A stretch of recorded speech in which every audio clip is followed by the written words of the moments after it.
ದೋಸ್ತ್ ಈ ಜನಗಳು ಹೆಂಗಂದ್ರ ನಮ್ಮ ಬಗ್ಗೆ ಎದರಿದ್ದ ಒಳ್ಳೇದ್ ಬಿ ಮಾತಾಡ್ತಾರ ಕೆಟ್ಟದು ಮಾತಾಡ್ತಾರ ಅದ್ರ ಹಿಂದಂತೂ ಕೆಟ್ಟದಾಗೆ ಮಾತಾಡ್ತಾರ ನಮ್ಮ ಬಗ್ಗೆ.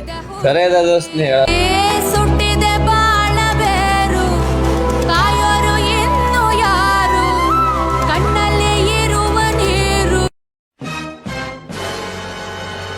ದೋಸ್ತ್ ಎಲ್ಲಿ ನಡೆದಿದಿ? ಶೆಡ್ಡಿಂಗ್ ನಡ್ಕೊಂಡು ಬರ್ತೇನ.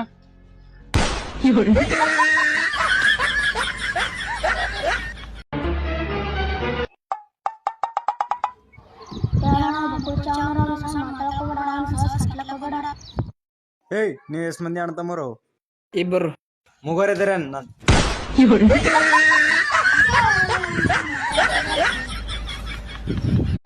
ನನ್ ಜೀವನದಾಗ ನಂಬಲ್ ಒಂದೇ ಸ್ಕಿಲ್ ಅದ ನೋಡು ಅಣ್ಣ. ಯಾವ್ದಪ್ಪ ಅದು? ಮುಷ್ಕಿಲು ಅಣ್ಣ.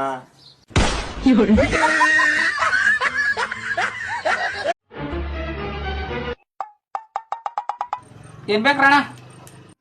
ಪೂರಾ ದುಕಾನ್ ಬೇಕು ಕೊಡ್ತೇನ?